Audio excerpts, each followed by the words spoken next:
कस्तो सन्देश देला एमाले महाधिवेशनले। एमालेमा आन्तरिक लोकतन्त्र समाप्त भएकै हो त। एमालेले कसरी गर्यो कर्मचारी दुरुपयोग। नेपाली काङ्ग्रेसमा पनि त्यस्तै हबिका। एमालेको 10औं महाधिवेशन विशेष द न्युज रिभ्यू।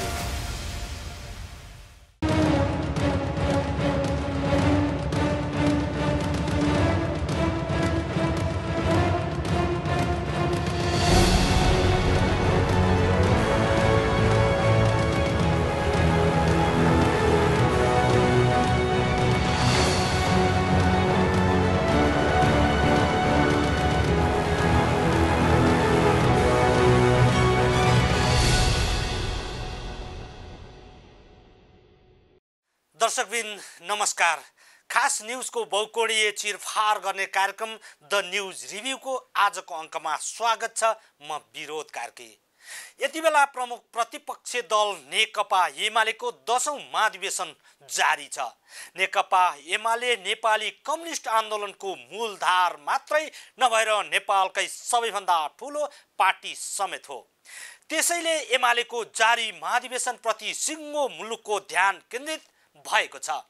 मङ्सिर 10 गते शुक्रबार चितवन स्थित नारायणी नदीको किनारमा एमाले महाधिवेशनको उद्घाटन भइरहँदा सिङ्गो मुलुक उपस्थित थियो।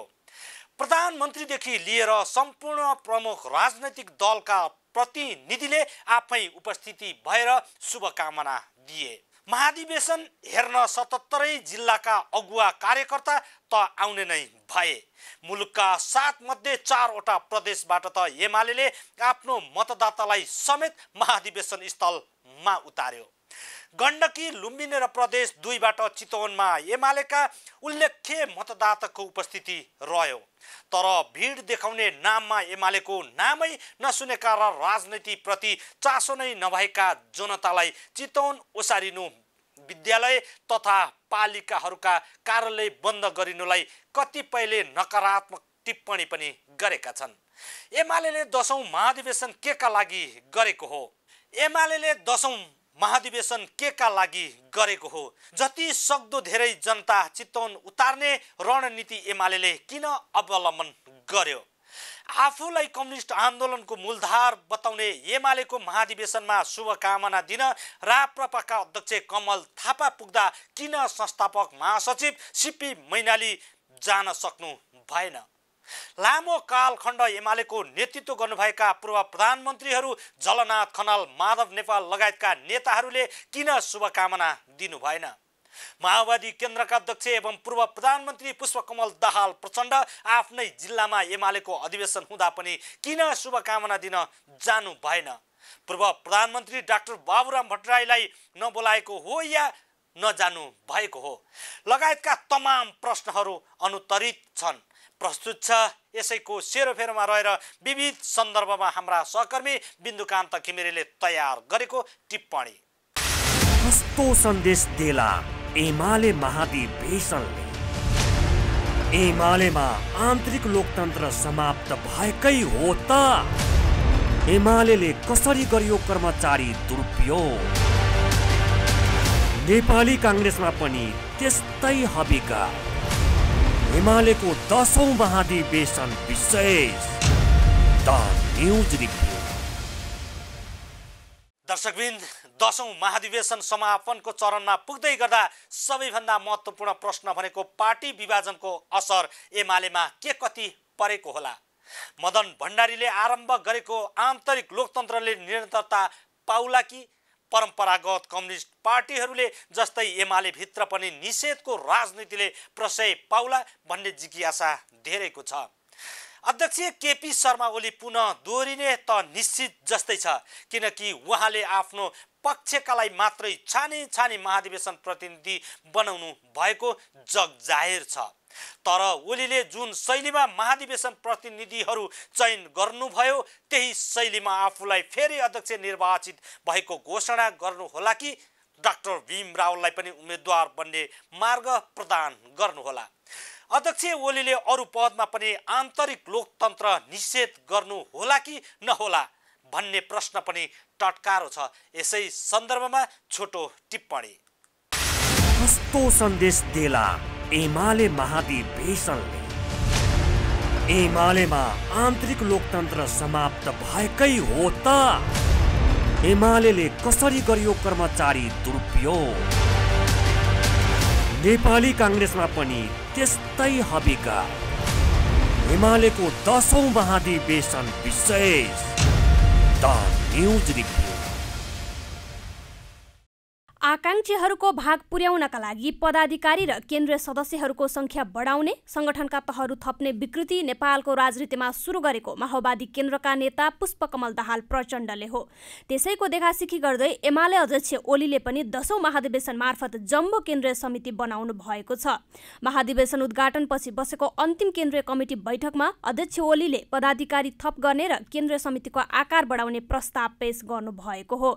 जस अनुसार केन्द्रीय कमिटी 301 सदस्य हुने भएको छ। गत असोजमा भएको विधान अधिवेशनले केन्द्रीय कमिटी 225 सदस्य रहने व्यवस्था गरेको थियो। त्यसैगरी पोलिट ब्युरो प्रावधानलाई फेरि बिउताइएको छ। नवौं महाधिवेशन मार्फत पार्टी विधानबाट पोलिट ब्युरो व्यवस्था हटाइएको थियो। अब 49 सदस्य पोलिट ब्युरो हुनेछ। स्थायी कमिटी 45 सदस्य, पदाधिकारीमा सचिवालय 19 जना रहनेछन्। यसअघि पदाधिकारीमा 15 जनाको व्यवस्था गरिएको थियो। त्यसैगरी अध्यक्ष 1, वरिष्ठ उपाध्यक्ष 1, उपाध्यक्ष 6, महासचिव 1, उपमहासचिव 3 र सचिव 7 रहनेछन्। ओलीको प्रस्ताव अनुसार उपमहासचिव र उपाध्यक्षमा 2-2 जना थप गर्ने प्रस्ताव बैठकले पारित गरेको छ। अनुशासन आयोग र लेखा आयोग 25 सदस्य रहनेछन्। पार्टीमा आकांक्षी धेरै देखिएपछि सर्वसम्मत गराउन पदाधिकारी र केन्द्रीय कमिटीको आकार बढाउन अध्यक्ष ओलीले प्रस्ताव गर्नु भएको हो। अध्यक्ष ओलीले संसद विघटन गरेपछि आफ्नो मन्त्री पदलाई निरन्तरता दिन तथा मन्त्री बन्न माओवादी केन्द्र छाडेर एमाले प्रवेश गरेका रामबहादुर थापा बादल, टोप बहादुर रायमाझी, लेखराज भट्ट, प्रभु शाह लगायतका नेताहरूका लागि पनि यति बेला थप पद सृजना गरिएको हो।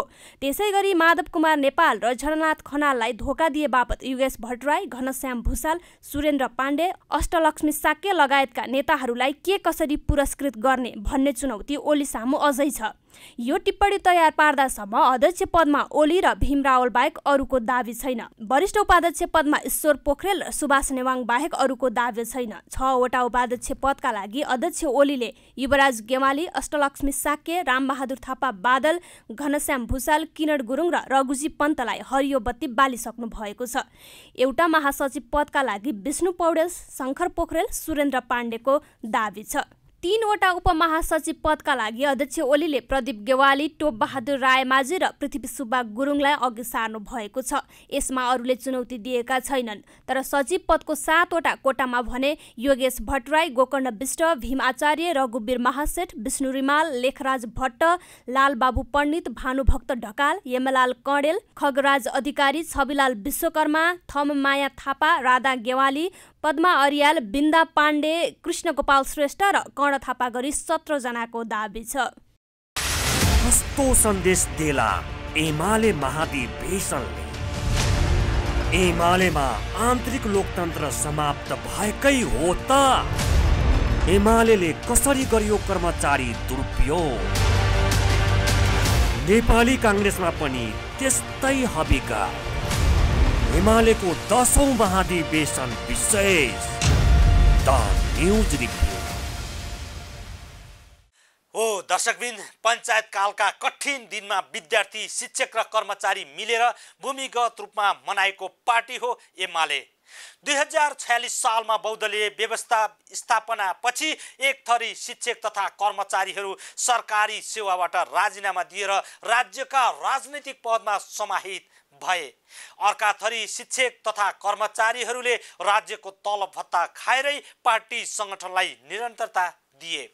सरकारी शिक्षक तथा राष्ट्रसेवक कर्मचारीहरू कुनै निश्चित पार्टीको सङ्गठनमा सहभागी भइदिँदा जनताले शास्ति पाएको कुरा उठेपछि कानुन नै बनाएर व्यवस्थित गर्ने प्रयास भयो। तर कानुन पालना हुन सकेको छैन। कानुनको पालना गर्दै सरकारी शिक्षक तथा कर्मचारीहरूलाई पार्टी सङ्गठनमा आबद्ध नगराउन निर्वाचन आयोगले ताकेता गरे थियो। तर एमाले टेरपुच्छर लगाएको छैन।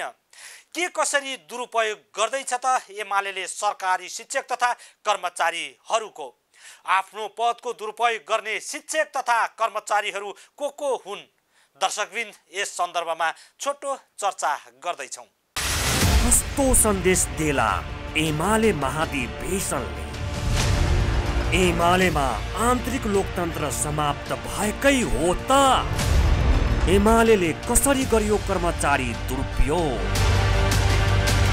नेपाली काङ्ग्रेसमा पनि त्यस्तै हबिका। एमालेको 10औं महाधिवेशन विशेष द न्युज रिभ्यू। एमालेको जारी 10औं महाधिवेशनमा निजामती सेवाका 18 जना कर्मचारी महाधिवेशन प्रतिनिधि बनेका छन्। यसैगरी 152 जना सरकारी शिक्षक पनि एमालेको महाधिवेशन प्रतिनिधि बनेका छन्। हामीलाई प्राप्त जानकारी अनुसार कानुनको उल्लङ्घन तथा पदको दुरुपयोग गर्दै एमाले महाधिवेशन प्रतिनिधि बनेका सरकारी कर्मचारीहरूमा बेल्फी गाउँपालिकाका प्रशासकीय अधिकृत केदार देवकोटा, शुक्रराज ट्रपिकल तथा सरुवा रोग अस्पतालका लेखापाल लेखनाथ कोइराला, कृषि सेवाका कर्मचारी प्रभात शाह, स्वास्थ्य सेवाका कर्मचारीहरू भवानी दाहाल, अन्जु बस्नेत र रामबहादुर चन्द्र हुनुहुन्छ। स्वास्थ्य सेवा विभागको माथिल्लो तहका कर्मचारी डाक्टर सन्तोष पौडेल र डाक्टर झलक शर्मा गौतम पनि एमाले महाधिवेशन प्रतिनिधि बन्नुभएको छ।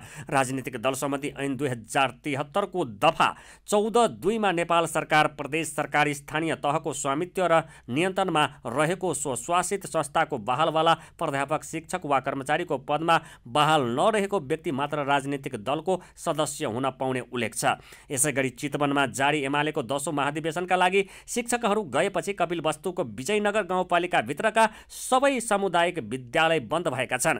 विजयनगर स्थित सुगौलीको दुधारी मावि, भटनी प्रेमनगरको हरिबोध विद्यालय, गणेशपुरको राम लौटन द्रौपदी मावि, डालपुरको शिव मावि, जगदीशपुरको भुवनेश्वरी मावि लगायतका विद्यालय बन्द भए।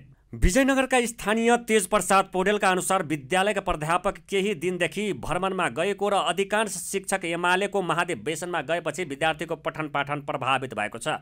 विद्यालय विदा गर्ने जानकारी समेत नगराई शिक्षकहरू एमाले महाधिवेशनमा जाँदा विद्यार्थी अल्पत्र परेका थिए। विजयनगर गाउँपालिका शिक्षा शाखा प्रमुख हरिहर बेलबासे लगायत अधिकांश कर्मचारी नेकपा एमालेको महाधिवेशनमा सहभागी भएका कारण सेवाग्राही जनता रित्तो हात फर्केका छन्। विजयपुर त उदाहरण मात्रै हो। एमाले चुनाव जितेका धेरै पालिका कार्यालय तथा विद्यालयहरू एमालेको 10औं महाधिवेशनमा बन्द भए। कस्तो सन्देश देला एमाले महाधिवेशनले? एमालेमा आन्तरिक लोकतन्त्र समाप्त भएकै हो त? एमाले कसरी गरियो कर्मचारी दुरुपयोग? नेपाली काङ्ग्रेसमा पनि त्यस्तै हबिका। एमालेको 10औं महाधिवेशन विशेष द न्युज रिभ्यू। हो दर्शकबिन, सत्ताबाट बाहिरिएको नेकपा एमाले आफ्नो महाधिवेशनमा सरकारी शिक्षक तथा राष्ट्र सेवक कर्मचारीहरूको मात्रै दुरुपयोग गरेको छ, तर सत्ताको नेतृत्व गरेको नेपाली काङ्ग्रेसले भने आसन्न 14औं महाधिवेशनमा शिक्षक तथा कर्मचारीका अलावा सुरक्षा निकायलाई समेत दुरुपयोग गरेको छ। पार्टीमा प्रत्यक्ष आबद्ध नभए पनि सत्ताधारी नेताको चाकरीका लागि दुरुपयोग हुन तछाड मछाड गर्दै अधिकृतको लर्को नेपाल प्रहरी र सशस्त्र प्रहरीमा निकै ठुलो छ। दुरुपयोग हुन लालहित प्रहरी अधिकृतहरूले नेपाली काङ्ग्रेसको आसन्न 14औं महाधिवेशनमा के कसरी धज्जी उडाएका छन् भन्ने साक्षीका रूपमा यति बेला डडेलधुरा जिल्लाका काङ्ग्रेस सभापति कर्ण मल्ल पार्टी केन्द्रीय कार्यालयमा अनसनमा हुनुहुन्छ। प्रधानमन्त्री समेत रहनुभएका पार्टी सभापति शेरबहादुर देउवाले प्रहरी प्रयोग गरी आफ्ना समर्थक बाहेक अरूलाई अधिवेशन स्थलमा प्रवेश गर्नै नदिएको अनसनरत जिल्ला सभापति मल्लको दाबी छ।